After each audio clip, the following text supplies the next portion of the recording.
saying about last season against Liverpool. I know clearly you weren't here, but I just wanted to know, especially with this game, the league game, which ended 6-3, is there any value in you looking at that and analysing that in preparation for tomorrow? No, I haven't done that. So, short answer, no. Okay, that's not Thank you. My other question was, in your words, can you just say what you liked most about the players in the squad and everything you've constructed so far? What have been the big takeaways in a good way for you? I think it's a good group of players that I think working very hard. I want to improve, and you can say, for example, we focused on a lot of things. Some of the said that before. Some of the I can say maybe a little bit low-hanging fruits that we thought that we could improve relatively quick with the set pieces, which they really bought into. So I think we've been very competitive there, defensively and offensively. On set pieces, I think in most games we looked very solid and difficult to break down, and that's solid and difficult breakdown seems like where you have a low block. No, we go very high in the pressure and go man, and the best example, of course, is, let's say, 60 minutes against PSG, and of course a City game. So I like that a lot. So I think that's the positive ones, very positive ones. And then the bit we need to develop, you said, is the more offensive part of the game, and that's not only focus, which could be very simple when I name the set pieces and the defensive side of the game. That's also a little bit down to maybe some key players not being in the right positions. Tom. Hi, Thomas.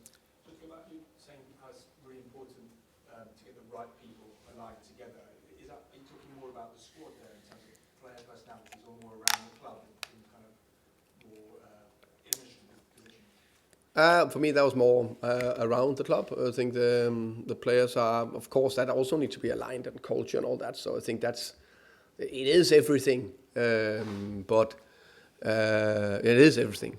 I haven't thought about that when you actually asked the question there. But of course,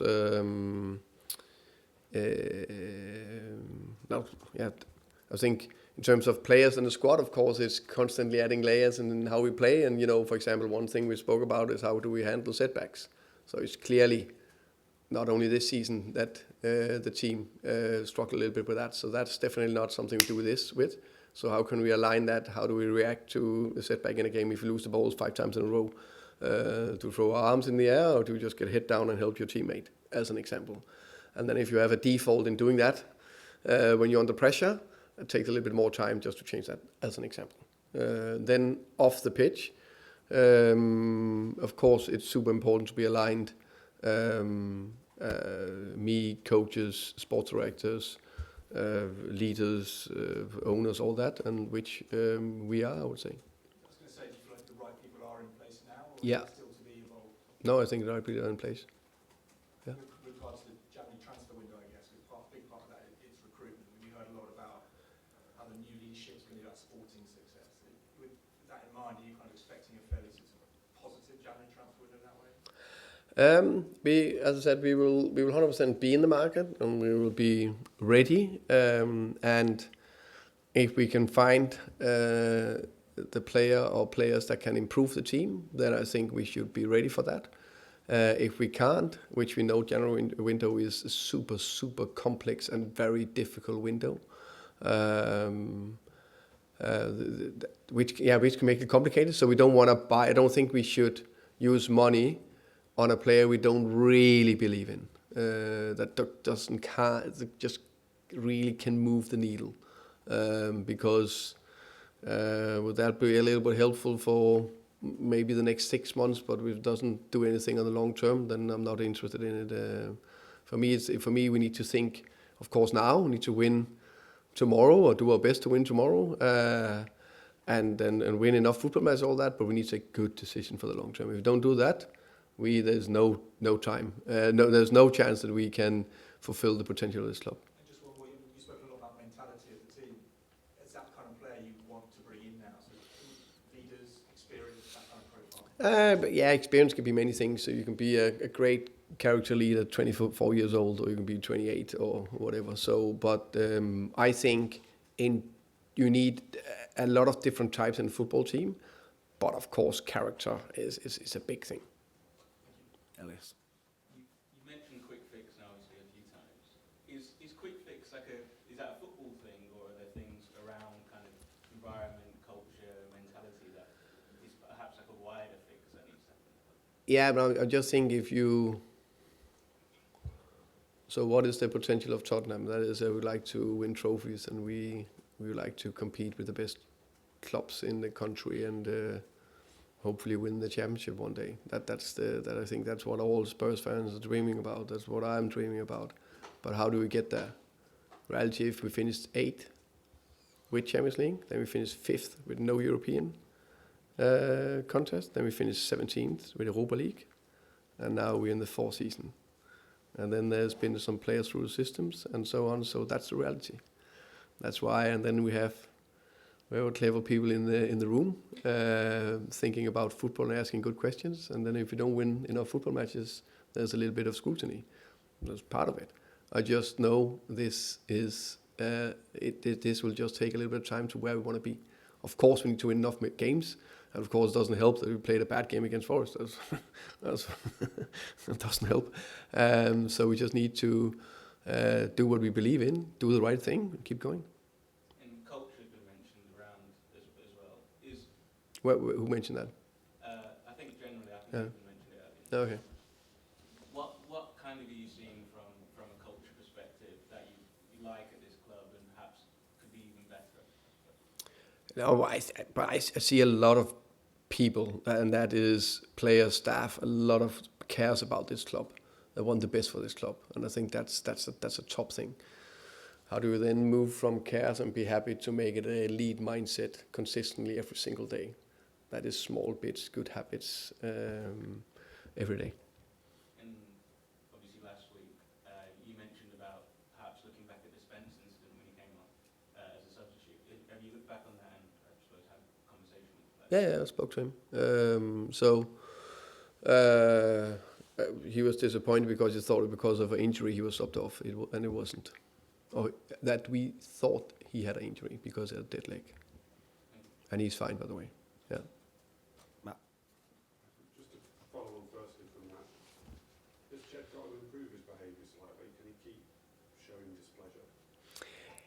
I think he's been highlighted twice, which of course is never perfect because then we need to use time on it here in the press conference. So it's perfect. It's best if he hasn't. It's 2 situations where he's very aware of it didn't look the best, and we are dealing with young people. I would say he's 24, 25 years old, and under how can you say, big focus and pressure. And sometimes you don't do exactly what is the perfect way, and you learn from it, and should learn from it, and do it better in the future. On goalkeeper, Vicario, do you think he's a top goalkeeper? I think he's a very good goalkeeper. I think he's a fantastic shot stopper. I think he's saved us a lot of times this season where we needed the most. Then, like with any goalkeeper, there's a few development areas or any player that we need to do our best we can to improve. Are you able to say what they are? Yeah, I think he had a good level in distribution, but I think it's the level he could work on and get even better at. But that's something we're working on. And just finally on him, I've actually looked at his data for this season is better than his previous 2 seasons at Tottenham, which slightly surprised me because the narrative around him, because of a couple of mistakes, is that he's probably not having a great season. Yeah. Do you see more than maybe we see with him? Can you see that he's actually maybe performing better than the narrative around him? Yeah, but also I think you can say I think every keeper will always be highlighted that was a problem. I've experienced that with David Raya when he was with Brentford in the beginning with some crosses or some distribution where he was involved in something and we worked on it, become better, and then he was sold to a club we can't name, and then Then Mark Flecken, when he came to us in Brentford, the first 6 months also took a little bit of time, but developed over time, so which is natural. And I think Vic, some of the key areas, Fabian, the goalkeeper coach, and I identified from the beginning. I think he worked very hard on it, and I think he showed some excellent things in terms of shot stopping. Tom? That's all. On this way to do at Forest, very calm and measured. I asked you a question about that. You said you're feeling a hurricane inside, being calm on the outside. Had a week with the players, a rare week to train with them. Have they felt that hurricane, that storm from you this week? I would say I don't like when I'm irritated because I don't think it's a good feeling to have, but it's probably good when I'm irritated because then there is, how can you say, more focus on, there's always focus to improve and always focus to high standards, all that, but it probably when we need to bounce back or we need to do something more, you need to have an extra edge, and that's definitely been this week. Have you sensed a reaction from the players? I think they train well. They've been good overall. The players are not stupid. They want to do well. They want to perform well. I don't think there's any of those players that think it's super tough, nice to be in that dressing room after losing 3-0 in a game where they didn't do well. So they just, on a personal, professional pride, they want to do better. And then it's up to me to make sure we are coming up together with the players flying tomorrow. You've been asked a few times this season about Brennan Johnson, regularly. Is there a possibility that in January, if the right deal came along, it might be best for all parties? Overall, I'm happy with Brennan. He trained well today. I think we mentioned before that he has played some very good games on the right, and Good has come in, so that's been a little bit of a bigger competition there. Not that he can't play to the left. In general, I'm happy with Brennan. We haven't, how can you say, done too much in terms of players out. And I think he's a big part of what we have, and we're playing a lot of games. Would you like to keep him? Yeah, I think he'll be playing a lot of games, so I think it's important to have enough to shoot with. And just finally, I know you haven't seen the Mickey interview, but he talks about goals for this season as a team. He wants to finish in the Champions League, as you would expect him to say. Looking at the table, Spurs are in 11th, but they're actually 4 points off 5th. It's very congested. Do you feel, bear in mind what you've said about it not being a quick fix and the inconsistency we might be seeing as a result of that this season, that it is a realistic target that Spurs get in the Champions League this season? I think that is very important that we aim high, and I think it's very important that we go into every game and do everything we can to win it. But I also think to think 22 or whatever, I can't remember, 22, 23, I don't know, a lot of games ahead in the Premier League.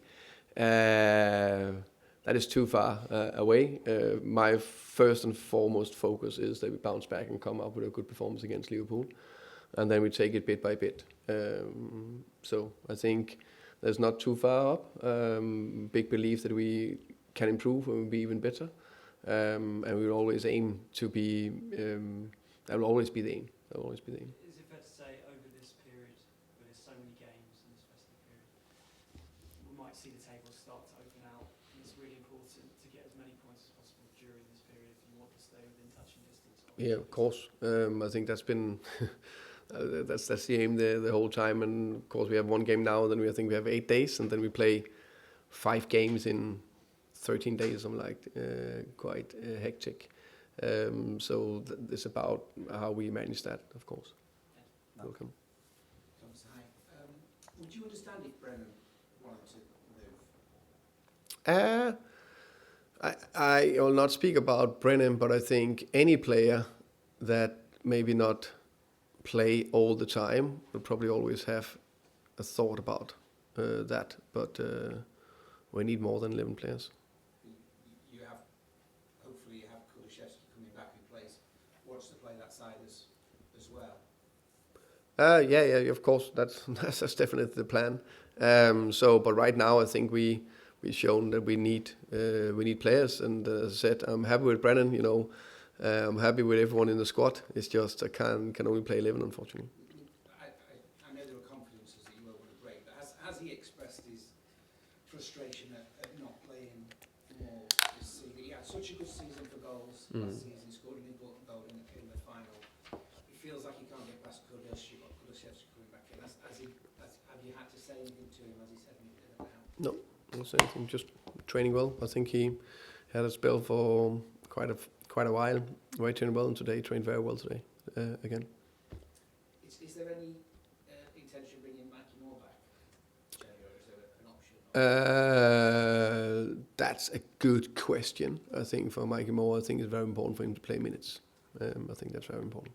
And someone like, for instance, Dragisan, if he's fit, is he someone who could go out and play minutes? We definitely look into the squad, of course, who should maybe go out to play minutes and who do we need to keep and how do we make sure the squad is big enough. Talking about let's say, the Brennan, whatever cases they want, or others also need to not to have too many players, so that's a fine balance. Can I ask you just one on Liverpool? The whole Mo Salah storm, has it galvanised them in a strange way?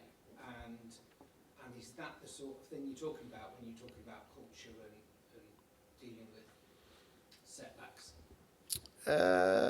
It's a situation, of course, only seen from the outside, and it's not really to me to speak about what it's done to the squad of Liverpool, or galvanized them. I don't know that.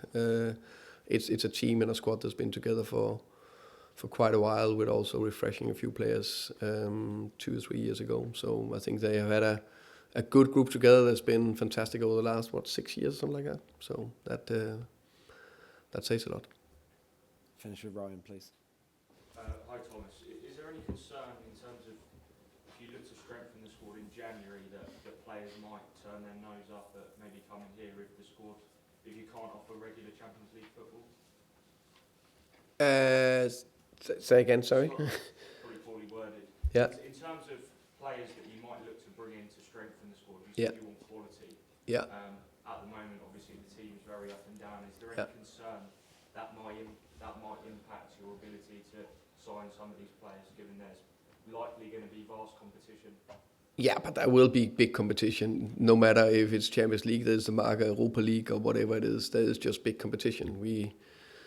There's probably 8 clubs or something like that is competing for the same players. There's some clubs that's probably a bit of hit more consistent. We talked about that. City, Arsenal, Liverpool, maybe also Chelsea, unfortunately. So that of course is a challenge. But hey, it's a challenge every year. They will compete about players. And just lastly, just a quick one on Sarr. I assume he's now gone to AFCON. So I've seen Habib Diarra from Sunderland looks set to be involved tomorrow, even though he's in the Senegal squad. Okay, yeah, he's gone. Yeah, he's gone to AFCON. Yeah. Okay, thank Yeah. you. Okay, thank you. Thank you, guys. Thank you, guys. Thank you. Likewise.